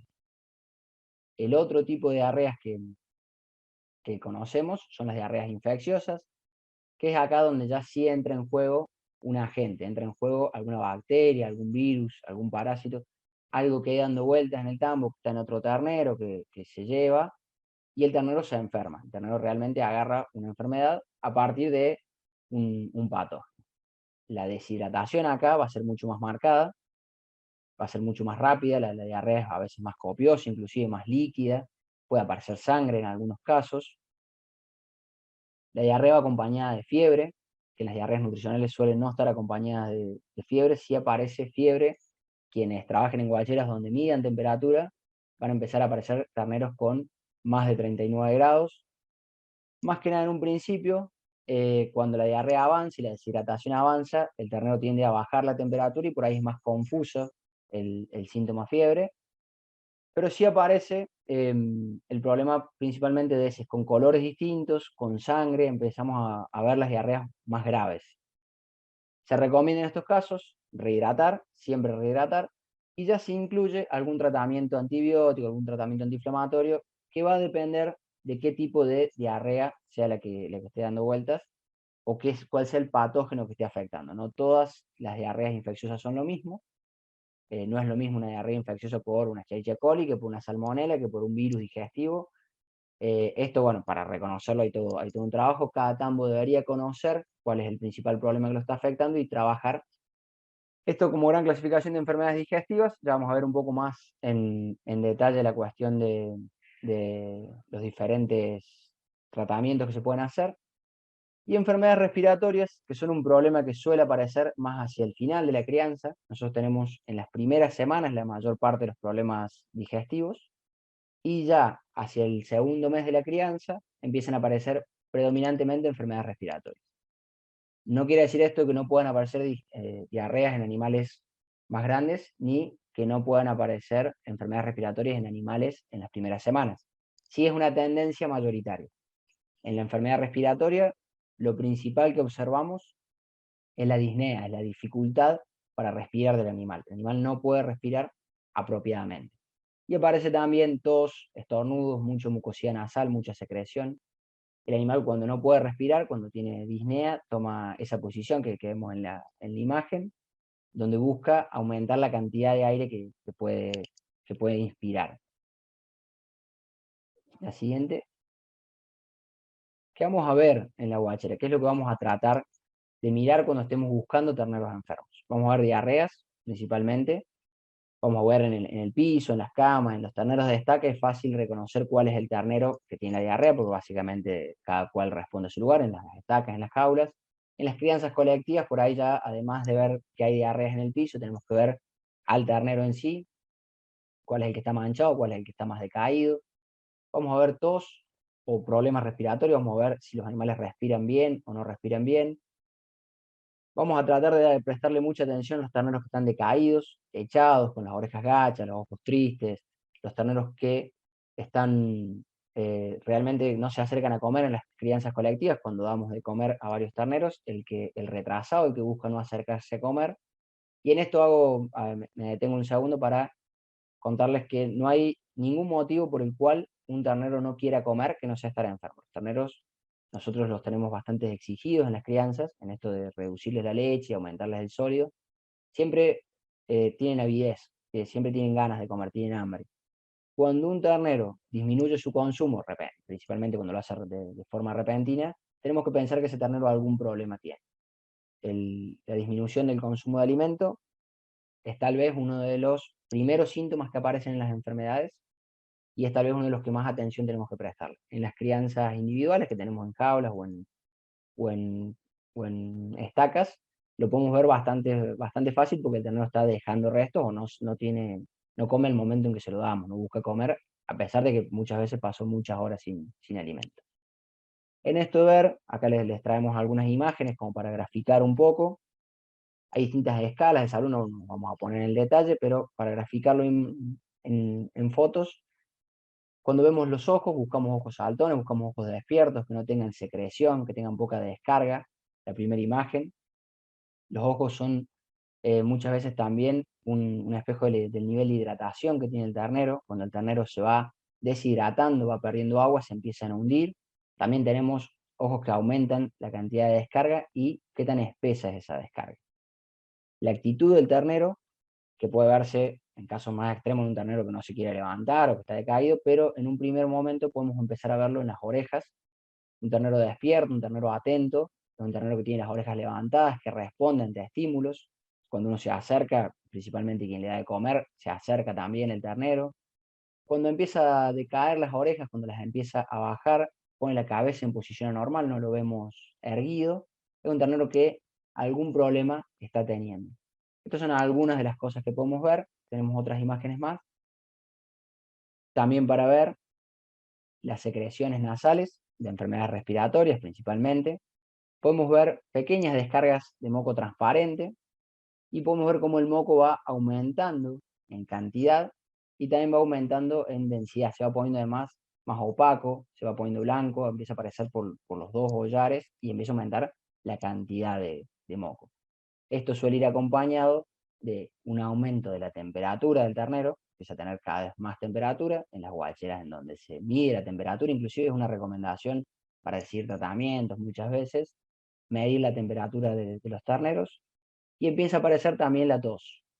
La tos es más fácil de ver en las crianzas colectivas porque uno puede hacer correr a los terneros, hacerlos moverse un poco y va a ver que empiezan a toser. Mientras mayor gravedad tenga la tos, mientras mayor cantidad de animales tengamos tosiendo o más demore el animal en dejar de toser, más gravedad tenemos que estar pensando que tiene ese animal. Y la otra escala es la de la bosta, que buscamos en terneros. Puede haber alteraciones porque por ahí la dieta láctea es donde se consume sustituto y demás, pero siempre buscamos que sea una bosta sólida, que sea consistente, que esté delimitada, digamos. Cuando empieza a escurrir, cuando se empieza a poner pastosa, no tiene una forma, podemos empezar a hablar de diarrea. Una bosta líquida es siempre diarrea, más allá del color, de que nos parezca que la leche, siempre que la bosta es líquida, tenemos que considerar que ese animal tiene diarrea. Después tenemos alguna bosta líquida que, si bien es líquida, queda con forma, no se absorbe en el suelo, tiene todavía algo de solidez. Y después tenemos otra bosta líquida que en las camas se escurre, no se ve, y en el suelo muchas veces se absorbe. Vemos la mancha, pero no vemos principalmente, no vemos ya la solidez ahí. Si vemos la mancha, sabemos que el animal tiene alguna diarrea. ¿Qué vamos a hacer con un ternero enfermo? Lo que vimos hasta acá, principalmente, fue qué es lo que se hace. Lo que vimos hasta acá fue cómo reconocer a un ternero enfermo. El ternero enfermo podemos reconocerlo por distintas cuestiones, lo que vimos en las imágenes y demás. Ahora, una vez que tenemos el ternero enfermo, ¿qué vamos a hacer? Lo primero que tenemos que hacer es detectarlo, ¿sí? Con esto que charlamos, y bueno, cada cual con su veterinario, con sus asesores y demás, podrá determinar qué cosas son importantes a ver. Lo importante es detectarlo, saber que cuando vemos un ternero enfermo tenemos que actuar, ¿sí? No es cuestión de encontrar un ternero enfermo y esperar a ver qué pasa o ver cómo avanza. Siempre que lo vemos, actuamos. Acá voy a hablar de rehidratación bastante porque es algo que nos parece que se tiene que utilizar más, la rehidratación. La rehidratación es reponerle al animal los líquidos que está perdiendo, principalmente en las diarreas. Es importante trabajar con protocolos. Es importante no empezar a ponerle un antibiótico, otro medicamento, y si no me anda voy y busco cuál usan en el tambo para las vacas y también lo pongo y nunca sé bien qué estoy usando, cuándo lo estoy usando, no hay un criterio. Hay que tratar de establecer en las crianzas formas de trabajar. Y siempre tener cuidado con la higiene, que es esto que hablamos del ambiente. Las enfermedades, el ternero no las encuentra de casualidad, el ternero está atado en la estaca, las enfermedades le llegan por un balde sucio, le llegan por un ternero que anda suelto, le llegan por una leche que se calienta, o se guarda, o se ordeña, o por un calostro que se ordeña con baja higiene, y así es como llegan las enfermedades al ternero. La siguiente. Rehidratación. Esto es algo que, como les decía, quería quería hablar un poco. Cuando el ternero tiene diarrea, la mayor parte de los terneros que ustedes van a ver morir en las crianzas por diarrea, no mueren por la diarrea en sí, sino que mueren por deshidratación. Pierden tanta agua, pierden tantas sales, pierden iones, todo lo que se pierde en un evento diarreico, terminan matando al ternero. Lo mejor que podemos hacer para cuidar un ternero diarreico es rehidratarlo. Rehidratarlo es reponerle los líquidos y las sales que está perdiendo con la diarrea. La mejor forma de rehidratar, las mejores formas de rehidratar es siempre la más inmediata que tengamos. Tratar de rehidratar cuanto antes. Por eso decíamos que identificar un ternero y rehidratarlo. Podemos rehidratar de forma oral, sea con mamadera o con sonda, en los terneros que todavía tienen vitalidad y todavía tienen el reflejo de succión, lo rehidratamos con mamadera. Podemos utilizar la misma sonda que para calostrado para rehidratar. Lo que se utiliza aquí suelen ser sales, hay que tener cuidado con el modo de preparación de las sales, tienen una especificidad si se prepara en 1 litro, en 2 litros, en medio litro, cada producto tiene su cuestión, es importante prestar atención a eso, y si se cambia el producto, ir viendo eso. Rehidratar cuantas veces sea necesario, muchas veces se recomienda rehidratar hasta que el ternero deje de tener diarrea, inclusive un día más o una rehidratación más después de que cesó la diarrea del ternero. Y después tenemos algunas opciones de rehidratación un poco más técnicas, que requieren un poco más de conocimiento de la cuestión, que es rehidratar de forma endovenosa. Se le pone un suero al ternero, en la misma vena que mencionaba Georgina para sacar sangre, se puede utilizar. Es un poco más difícil, se requiere un poco más de asepsia, un poco más de higiene, pero es también una opción válida, principalmente en crianzas en donde hay gran cantidad de terneros y podemos dejarlos rehidratando. Nos permite esto ganar un poco de tiempo, o en eventos particulares en donde los terneros se están muriendo y no tenemos forma de que tomen la mamadera o de que podamos estar rehidratando varios terneros en simultáneo. Preparar las sales rehidratantes en un balde también es una opción, no es muchas veces lo más recomendable porque el ternero puede demorar en tomarlo, la sal se enfría, a veces el ternero está un poco decaído, siempre necesita un poco de ayuda. Otro de los aspectos a tener en cuenta en el manejo del ternero enfermo, hay varias cuestiones. Yo quería hacer hincapié en la rehidratación, porque por ahí es algo que está faltando un poco en muchos sistemas. Siempre tratar de aislar a los terneros enfermos. Como decía, los sanos se van a contagiar de los enfermos. Si nosotros estamos criando los terneros de forma colectiva, es bueno reconocer al enfermo y llevarlo a un lugar especial, a un lugar distinto, donde además podamos darle otro cuidado. Y en el caso de los terneros en estaque y demás, tener mucho cuidado con los enfermos de no estar uno con las botas de goma, cuando pisa en un lado y pisa en otro, ir transmitiendo la enfermedad. Tratar entonces de alimentarlos siempre al final, cuando yo hago la rutina de alimento, dejo el alimento, al último atiendo, alimento y lo que sea necesario con los enfermos, para no estar después llevando esa enfermedad a los terneros sanos. Y es siempre muy importante registrar a los terneros que se están tratando y cuál es su evolución. No es lo mismo que cuando se ocurre un brote y hay muchos terneros enfermos, sepamos que los empezamos ayer o los estamos tratando hace una semana. Esa información puede ayudar muchas veces a salvar terneros. Nico, antes Sí. que entres en la parte esta de enfermería, consultas respecto, por ejemplo, ¿qué significa una caca blanca pero con apariencia normal? Pregunta Silvana. Muchas veces supongo que pues, suele pasar como grumosa, suelen ser diarreas nutricionales. La que suele ser blanca, más como si tuviese todos pequeños coágulos, que inclusive parecen coágulos de leche, si es de la misma de la que estamos hablando. Suelen ser diarreas nutricionales donde hubo algún problema con la preparación de la leche, el sustituto, la temperatura, los volúmenes. Suelen ser diarreas nutricionales. También consulta cuando es verde y líquida. Dice, ¿hay que poner antibiótico en ese momento? Eso es lo que les mencionaba recién, esos tipos de diarrea, cuando van acompañados de fiebre, diarreas más verdosas, donde hay cambios de coloración, suelen ser infecciosas. Se recomienda, además de la rehidratación, ya dar un apoyo medicamentoso que va a depender del antibiótico que se utilice y cuál, de acuerdo a la historia que tenga el tambo, qué enfermedades se conocen. Decirles un antibiótico así en general no podría, porque bueno, hay que conocer un poco la historia de cada tambo. Siempre es bueno buscar la recomendación del veterinario que tengan ahí en el tambo, con cuál antibiótico utilizar, pero sí es importante no esperar esas diarreas a ver qué pasa. Esas diarreas suelen ser un problema y mientras antes las tratemos con rehidratación como primera barrera y con algún apoyo medicamentoso si fuese la recomendación. Bueno, ahí Silvana te agradece las dos respuestas. Y Carmen te consulta también, otra participante, cuando hay tos, ¿qué antibiótico es el que no actúa? Dice. El que no actúa. Sí. ¿Cómo controlar el tema de la tos cuando el antibiótico no actúa? Esa es la pregunta concreta. Suele ocurrir muchas veces que los antibióticos no dan respuesta porque se utilizaron muchas veces y aparece lo que se llama resistencia. Muchas veces tiene que ver con la calidad del medicamento que se está utilizando y muchas veces tiene que ver con el momento en el que se está utilizando. Hay que a veces apurar, digamos, la utilización apenas empiezan los síntomas y muchas veces, en esto que hablan de vacunaciones, es empezar a pensar en vacunar también para enfermedades respiratorias a los terneros. Si el problema ya está establecido, hay que mejorar la calidad del antibiótico, buscar otro tipo de antibiótico, empezar a reconocer eso. Pensando más en prevención hay que pensar en vacunación y hay que pensar en reconocer a los terneros enfermos cuanto antes y ver que si empiezo a tener problemas respiratorios, puede ser una opción, no es una recomendación que yo hago directa, responde a cada tambo, hacer tratamientos que se llaman metafilácticos, que es trabajar a todo el lote de terneros, si es un corralcito, por ejemplo, pensando en que, bueno, si ya hay algunos, los otros están por entrar a la enfermedad.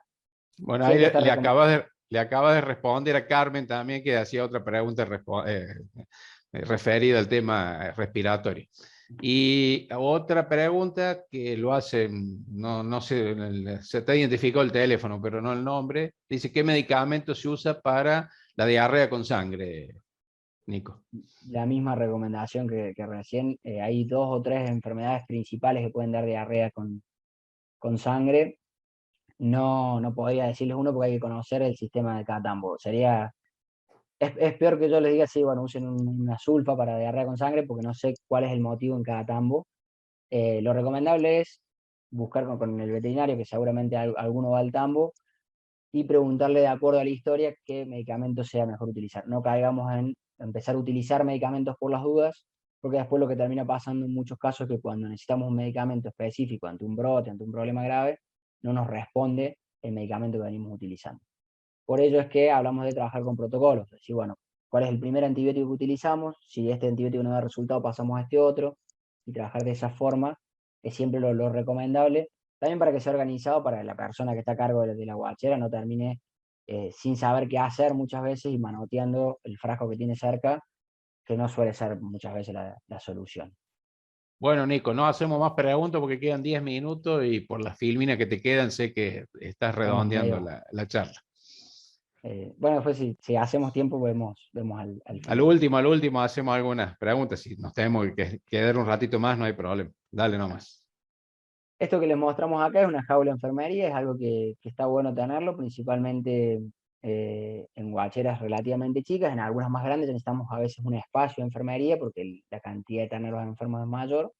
El objetivo es en esto, de mantener el equilibrio entre la enfermedad que va a estar producida por el ambiente, la gente, el ternero, le damos al ternero un poco más de protección, un ambiente más confortable y nos aseguramos además que la enfermedad no se ande desparramando. ¿Sí? Nosotros tenemos al ternero enfermo en un lugar, lo atendemos ahí al último, tenemos cuidado con la higiene, no mezcla el balde con los terneros sanos, no pasa nada de eso, y además podemos atenderlo lo más apropiadamente posible. Ven ahí que el ternero tiene un suero, que se está rehidratando, está totalmente cubierto. Imagínense un ternero con neumonía que tiene 45, 50 días de vida, en mitad de una helada atado a una estaca. Esto empieza a mejorar las condiciones y le da más chances de sobrevida al ternero. Acá vemos una imagen ya de un cuidados intensivos de ternero. Esto no es fácil tener en todos los sistemas, pero tampoco crean que es una tecnología tan compleja. Lo que tenemos es una lámpara térmica que se utiliza mucho en algunas crianzas, o inclusive la pueden haber visto los que han visto un criadero de cerdos, la que se utilizan para cerdos. Es una lámpara que emite calor. El ternero tiene grandes problemas para termorregular, como todo recién nacido, no se adapta fácilmente al frío, lo castiga mucho el frío. Tenemos un piso aislante, ya que generalmente estos problemas de temperatura, el ternero pierde gran parte de la temperatura por las extremidades, tiene las patas largas en relación al cuerpo y pierde mucho frío por ahí. En este caso hay un piso aislante, en otro se prefiere una cama, lo importante es que le dé confort al ternero. Y vemos que es un lugar muy cómodo para, en este caso, como aparece en la imagen, rehidratar de forma endovenosa. Algunas cosas a marcar de higiene, en esto que decíamos de nuevo, en la tríada de que la enfermedad está producida por una cuestión entre la gente, el ambiente y la enfermedad y el patógeno. Cuando hablamos de ambiente, una de las cosas que podemos hacer, una de las cosas principales que tenemos que hacer es mantener la higiene. Uno de los ejemplos claros es el de marcar las diarreas con cal, o limpiar las diarreas en el lugar en el que están. La cal absorbe el agua, diseca mucho la diarrea, mata las bacterias, no permite su reproducción. El ternero no se echa sobre la cal. En caso de terneros muy enfermos, hay que tener la precaución de no poner cal y el ternero esté decaído y no pueda tenerse en pie, que se caiga sobre la cal y se termine quemando. Muchas veces se recomienda poner cal y mover al ternero, que no quede cerca. Y también tiene una importancia en que nosotros no estemos pisando al lugar donde hay materia fecal, porque suele ser el guachero, cuando entra a darle de comer, digamos, al lado de cada estaca, el que pisando bosta termina llevando la enfermedad hacia otros lados. La cal es una buena medida, barata, simple de utilizar, que nos permite ir limpiando, manteniendo un poco la higiene. Después hay algunas cuestiones generales de higiene, que bueno, no las vamos a ver en detalle, pero como les decía, es siempre importante que el ternero consuma de baldes limpios, que hayan sido lavados con detergente, no posible con agua caliente, si se tiene el agua caliente el tambo cerca mejor. Siempre mantener limpios todos los utensilios que se utilizan, las mamaderas, las tetinas, las sondas, y mantener el orden y la limpieza nos va a ayudar a que no haya enfermedades transmitiéndose a partir de los utensilios. Es grande la transmisión de enfermedades a partir de utensilios en las guacheras, nos pasa más seguido de lo que parece. Como les decía, los terneros no inventan las enfermedades, de algún lado las agarran. Una de las vías suele ser cuando nosotros pasamos el balde del ternero enfermo al ternero sano, por ejemplo. Eso es lo que lleva a la enfermedad. Siempre baldes limpios, lavados con detergente, los ponemos boca abajo para que se sequen bien. Mantener el orden y la limpieza mejora mucho la calidad ambiental de esos terneros y le mejora mucho la salud. Para cerrar los últimos minutos, algunos indicadores que solemos utilizar para evaluar la salud y la sanidad. La mortandad periparto se suele calcular como los terneros muertos hasta las 24 horas de nacidos sobre el total de nacidos. En algunos establecimientos en vez de 24 usan 48, no hace mucha diferencia, mientras siempre lo midamos igual. Tiene relación con que el momento del parto, esto que apenas repasamos al principio, que han hablado cuando hablaron de parto y demás, tiene gran impacto en la sobrevida del ternero. Entonces contamos cuántos terneros se mueren en las primeras horas de vida, 24, 48, sobre el total de terneros nacidos. La mortandad en crianza, que ya es desde que entra a la crianza, principalmente después de las 24 horas. Muchas veces entran antes, pero la mortandad la contamos a partir de las 24, por más que haya entrado en las primeras horas, y es cuántos terneros se murieron del total que entraron. Esto nos va a dar porcentajes. Y la morbilidad, que es una medida bastante interesante, que en muchos sistemas no se mide, es la cantidad de terneros enfermos que tenemos sobre el total de terneros que ingresaron a la crianza. ¿Sí? Acá hago una observación en morbilidad. En muchos sistemas pasa que cuando ustedes empiezan a aprender ciertas cosas o a ver algunas cosas nuevas, la morbilidad aumenta. Y eso es esperable porque aumenta la morbilidad porque estamos detectando mejor enfermedades. Cuando yo les dije esto de, ante un evento de diarrea hay que registrarlo, ¿qué pasa? Cuando empezamos a registrar el evento de diarrea que dura un día, la enfermedad aumenta. Entonces no se asusten de decir, che, cada vez aprendo más y cada vez tengo más animales enfermos, sí, porque cada vez los detectamos mejor. No hay problema, una vez que estabilizamos cuánta morbilidad, cuántas enfermedades detectamos, ahí sí lo usamos como forma de controlar, y tenemos siempre la mortandad en crianza y periparto como el indicador que esperamos no aumente y siempre vaya disminuyendo. Los valores que solemos esperar, este es un gráfico muy conocido, posiblemente lo hayan visto en otro momento. Si la mortalidad está por debajo del 3%, o sea, de cada 100 terneros que yo crío se mueren 3, decimos que la mortalidad es buena. Es una mortalidad esperable. Los terneros son animales sensibles, tienden a enfermarse, a morirse. Por debajo del 3 es una buena mortalidad. No quiere decir que no haya guacheras que tengan por debajo del 1,5, por debajo del 1 o medio por ciento, 0,5% de mortalidad. Siempre se puede mejorar. El 3 es un buen número. Con un 10% de morbilidad, o sea, el 10% de los terneros se enferman. Cuando la mortalidad va del 3 al 10%, o sea, a mí se me mueren casi 10 terneros de cada 100 que crío, ya hay algo que no está funcionando bien. No voy a tener suficientes terneras después para reponer, estoy perdiendo todo el dinero que se puso en la reproducción, en el calostrado, en las vacunas, en la inseminación, se va perdiendo ahí. No deberíamos superar el 10%. Por encima del 10% es una guachera que tiene problemas. Si de cada 10 terneros que yo crío, uno siempre se muere, 1 o 2 ya estoy en una guachera con problemas. Las mortalidades del 10% me deben preocupar, como me deben preocupar las morbilidades o la cantidad de terneros enfermos por encima del 30%. De cada 10 terneros que crío, 3 se enfermaron en algún momento de la guachera, es un problema, es una guachera que está teniendo problemas. Bueno, hasta acá estamos justo con el tiempo, creo que llevamos bien. Así que, bueno, Perfecto, muchas gracias Nicolás y Georgina, la verdad que un lujo el tiempo. Algunas preguntas ahora como para ir cerrando. Una que seguramente quedó colgada es respecto al tema de las enfermedades respiratorias, que es muy común en los tambos y en la crianza de terneros. Entonces Claudia pregunta, dice, ¿desde cuántos días se puede vacunar contra enfermedades respiratorias? Bien, eso suele ser una cuestión que nos preguntan mucho. La vacuna siempre, y bueno, con la pandemia que vimos es bastante claro, la vacuna siempre previene la enfermedad, ¿sí? Va a disminuir la enfermedad. Nosotros vacunamos a las madres para que aparezcan defensas en el calostro, en el caso de enfermedades digestivas, porque van a afectar en las primeras semanas. No podríamos vacunar al ternero recién nacido porque le ponemos la vacuna y se está enfermando en ese mismo momento. En el caso de enfermedades respiratorias, va a depender de cuándo aparezca la enfermedad. Si nosotros tenemos problemas respiratorios en los terneros cuando ya están en la recría, cuando ya tienen 3 meses, 3 meses y medio, 4, podemos pensar en vacunar al ternero. ¿En qué momento vacunar al ternero? Siempre que tengamos 2 dosis de vacuna 20 días antes de que aparezcan la mayor cantidad de enfermedades. Cuando las enfermedades están apareciendo en las últimas semanas de crianza, podríamos estar pensando en vacunar a los terneros las primeras semanas de vida. Cuando hay enfermedades respiratorias apenas nacen, que no suele ser lo habitual, pero suponiendo el caso, podemos pensar en vacunar a las madres.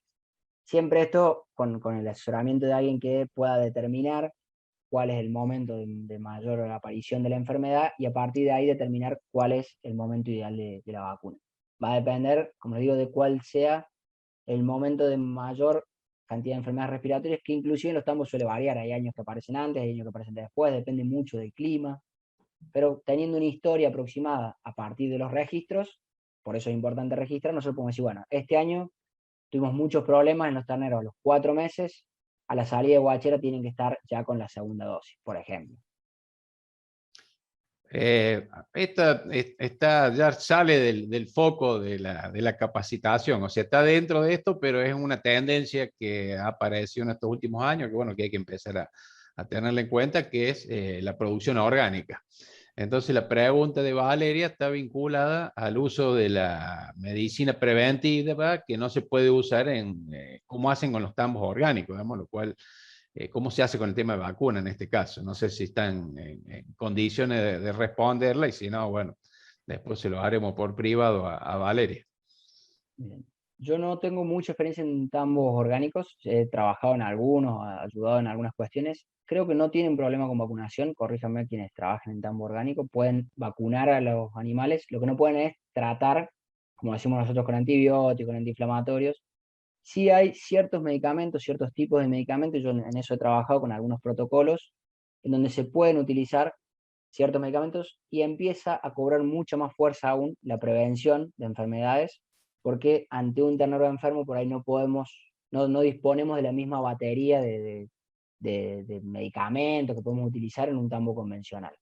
Cobra mucha importancia la prevención y empiezan a cobrar importancia algunos medicamentos particulares como tierras de diatomea, carbón activado, que no son netamente medicamentos, sino que tienen características mucho más orgánicas. Desconozco puntualmente cuáles se permiten y cuáles no. Yo trabajé con algunos puntuales probándolos, pero creo yo que cobra mucha más importancia en los orgánicos aún la prevención de enfermedades. Lo que más nos va a asegurar el éxito de la crianza, y por eso tuvo mucha importancia en esta charla, es el calostrado. Cobra mucha más importancia lograr un calostrado de calidad en un tambo en donde después, en caso de enfermarse, no tenemos la misma cantidad de herramientas para frenar a una enfermedad.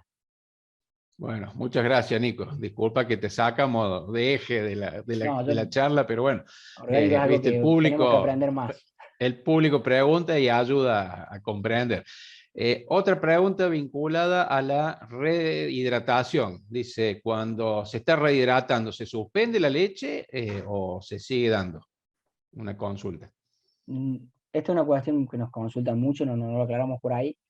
No hay ningún buen motivo para suspender la leche. No tenemos que suspender la leche. Si el animal, primero que no hay una interferencia entre la leche y la rehidratación, no hay interferencia. La leche se coagula en el abomazo, sigue digiriéndose normalmente, las sales no tienen ningún problema con eso. Por ahí se recomienda esperar unos minutos, 40 minutos después de la toma de leche para rehidratar. Si tenemos tiempo en la rutina de trabajo, mejor; si no, se puede rehidratar inmediatamente después. Si el animal, disminuye el consumo de leche porque está enfermo, se lo respetamos, digamos, que consuma leche hasta donde pueda. No hace falta forzarlo a tomar leche, que consuma hasta donde pueda, porque no consume porque está enfermo, pero no suspendamos nunca la toma de leche, porque de ahí es donde está obteniendo energía para seguir vivo. Es perjudicial para el animal sacarle la leche. Esta es una pregunta más general, también para, o sea, que sale, digamos, de lo que estuvieron charlando, pero, digamos, vinculado. Dice, Elber, un conocido nuestro de allá de la zona de Brickman, Mortero, dice, según la tendencia de una parte de la población global, ¿se piensa en nuevas formas de crianza de terneros? Bueno, ahí hay todo un tema. Por ejemplo, el tema de la estaca, de criar los terneros en estaca, está siendo bastante cuestionado por cuestiones de bienestar animal, de que el animal pueda expresar su comportamiento natural, y ya en muchos países, por ejemplo en la Unión Europea, no está prohibido criar los terneros atados a una estaca, en cadena, encadenado, digamos, atado a una estaca. Entonces, bueno, hay toda una tendencia hacia, digamos, priorizar el bienestar animal de los terneros, que puedan expresar mejor su comportamiento social, y en esto también entra, digamos, el tema de las guacheras colectivas, que empiezan a tener un poco más de auge, en el sentido de que permiten que el ternero pueda tener un comportamiento social, pueda moverse más libremente. Hay que tener algunas precauciones, eso lo vamos a tratar la jornada que viene, el viernes que viene, con respecto a las crianzas colectivas, algunos puntos que hay que tener en cuenta, para que, bueno, si se va a optar por este sistema colectivo, tener en cuenta el tema de cómo hacer una prevención rápida de las enfermedades, de los contagios, cómo controlar el consumo, que realmente los animales, todos los terneros que conforman el grupo, estén consumiendo los alimentos. Bueno, algunas cuestiones que hay que considerar, pero digamos, la crianza colectiva también es una buena forma de criar los terneros, y el manejo es el adecuado. Un comentario y otra pregunta, y ya vamos cerrando con las preguntas también, porque estamos fuera de horario, nos van a retar. Valeria dice que en los tambos orgánicos también está prohibida la estaca, creo que va de la mano con lo que decías vos, Georgina. Y la última que hace Carmen, dice, ¿hasta qué edad es conveniente darles leche? Bien, no hay... Toda una discusión en los últimos años también. No hay una edad conveniente, porque nosotros criamos los terneros, y es parte de lo que decía recién Georgina, criamos los terneros tratando de que cuanto antes dejen la leche, porque la leche es cara, es lo que se vende en el tambo. Entonces la dieta de un ternero es cara. Un ternero que toma 4 litros de leche por día está consumiendo una dieta que les cuesta mucho dinero al tambo muchas veces. Entonces no hay una edad conveniente en la cual nosotros digamos, bueno, la deja a los 60 días. Generalmente usamos 60 días porque es lo que dura una crianza. Si se puede acortar menos y es económicamente conveniente, es una cuestión positiva. Si dura más, empieza a tomar mucha leche a veces y encarece la crianza. Lo que buscamos es que el ternero esté adaptado al momento de dejar de darle leche. Cuándo sea ese momento va a depender de acuerdo a cómo lo manejemos. Para saber que está adaptado, esto lo vamos a hablar en el próximo encuentro, que es la parte de alimentación, por ahí pisamos un poco otro tema. El ternero tiene que estar consumiendo sólidos. El ternero tiene que dejar de tomar leche cuando durante 5 días haya comido 1 kilo de alimento sólido. Eso nos dice a nosotros que el ternero ya está listo para dejar de tomar leche. Cuando lleguemos a ese momento va a depender de cómo lo vayamos manejando, que es lo que vamos a hablar en el próximo encuentro. Bueno, le vamos a agradecer, chicos, la verdad que Georgina, Nicolás, un espectáculo, numerosos saludos, numerosas felicitaciones de todo el público en general. Y María Sol ya me está mirando mal, así que estamos pasados 6 minutos, María Sol. Así No, que no los interrumpí en ningún te momento. cedo el cierre, como siempre. La verdad es que Muchas vi al gracias por público, dejarnos ampliar. vi al público muy interesado en toda la jornada, haciendo muchas preguntas. Se ve que es una temática que es muy importante, así que, bueno, agradezco a Nicolás y a Georgina por tan buena exposición, también a todos los que estuvieron conectados. Voy a aprovechar estos segundos para hacerles algunas aclaraciones cuando veo que hay muchas personas que están juntas viendo la capacitación con un mismo dispositivo. No se olviden de dejar todos sus datos, porque nosotros después leemos los chats, tomamos asistencias, y ahí van a poder acreditar tanto las horas como recibir los certificados. Tengan paciencia, que tal vez hay algunas demoras en el envío de los certificados o en la carga de las horas, pero todo lo van a ir viendo. También tienen en los flyers de difusión los números de la delegación para que se contacten y puedan hacer cualquier consulta en particular. Bueno, ahora le voy a dar la palabra a Rodrigo, que nos va a hacer un pequeño adelanto de lo que se viene el próximo viernes. Rodrigo Estés, que es del Departamento de Lechería del Ministerio de Agricultura y Ganadería de la provincia de Córdoba. Rodrigo, si querés contarnos qué se viene. Sí, bueno, creo que lo habían mencionado los disertantes, ¿no es cierto? Vamos a continuar con cría de terneros y recría, pero como dice la Filmina, con énfasis en la recría y en la nutrición sobre todo y el bienestar animal. Por ese lado, con esto terminaríamos el ciclo de crianza y recría, y posteriormente vamos a continuar con maquinaria y con manejo de maquinarias, 2 jornadas más, y calidad de leche y bienestar animal. Quería hacer mención frente a una consulta que surgió en el chat con respecto al programa BPA de la provincia de Córdoba. Aquellos productores que tienen que acreditar estas capacitaciones, lo puse, la capacitación se acredita sobre la persona física, ya sea el operario o el productor. O sea que va con el número de quit de cada persona, y después la empresa agropecuaria lo suma a su razón social, si es que así lo es. Si es una unipersonal, directamente lo acredita con su número de quit. Tenemos acreditado y cargado en el programa hasta la 10ª charla, o sea, este segundo ciclo comenzó en junio, julio y agosto está acreditado, hasta lo que fue instalaciones de ordeñe.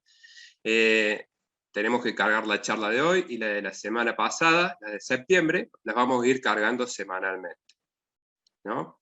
El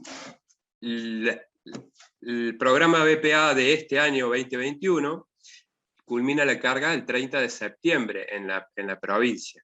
Como el curso se va a extender hasta octubre, aquellas capacitaciones posteriores van a acreditar al programa 2022. No sé si hay alguna recomendación, Carlos, que quieras brindar.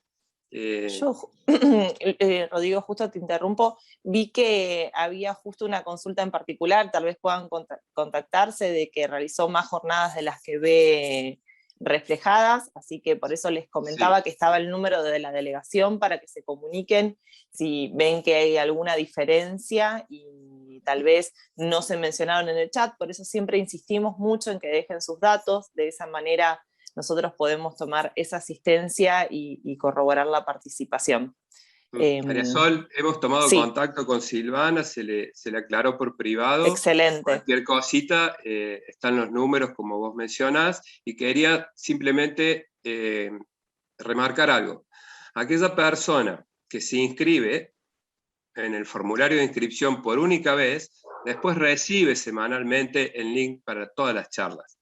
Pero por lo menos tiene que estar inscrito una vez en el formulario de inscripción donde deja los datos, y semanalmente se toma la asistencia a través del chat, para poder acreditar tanto la certificación a través de RENATRE a nivel nacional, como los productores de la provincia de Córdoba a través del programa BPA.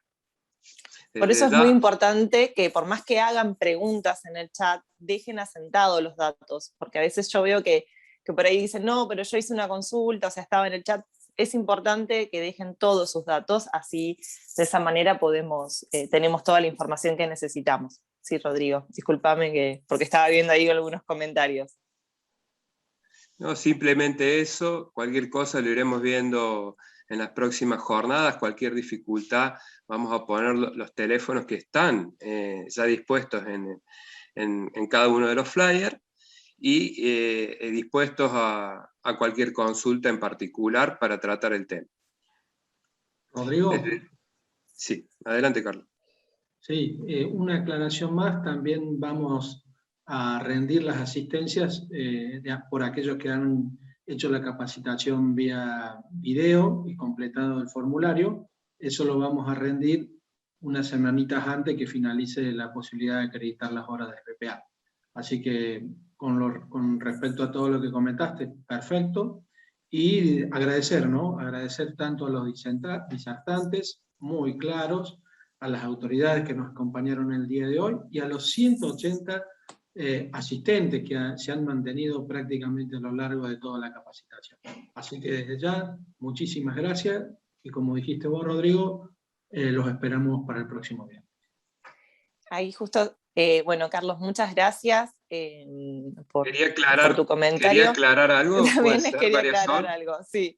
Les quería aclarar que el formulario de inscripción es para que les llegue el acceso a las jornadas, es por única vez, así que no hace falta que se sigan inscribiendo ahí, sí que una vez que se conecten, dejen asentados sus datos. Y también están consultando si la acreditación de horas es automática. Rodrigo, no sé si querés volver a aclararlo para que no haya dudas.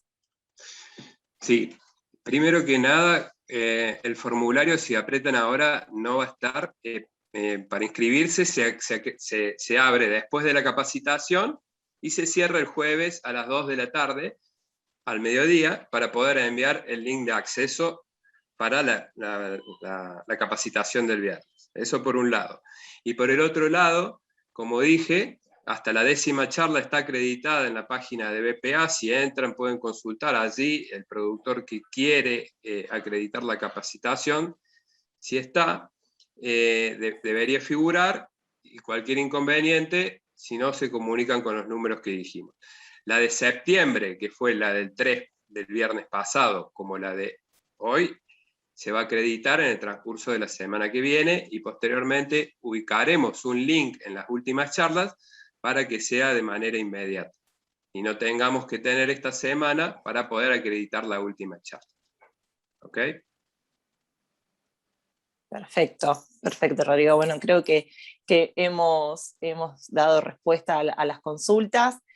Por mi parte, bueno, agradecer a todos los y las participantes que se quedaron durante toda la jornada, todos muy agradecidos del contenido que se ha brindado. Muchas gracias, Carlos, Sergio y Rodrigo, y tanto Nicolás como Georgina por acompañarnos en el día de hoy. Así que los esperamos el próximo viernes. Y bueno, recuerden que como ya están acá anotados, van a seguir recibiendo los correos para entrar, y cualquier consulta pueden también comunicarse telefónicamente. Bueno, por mi parte los despido.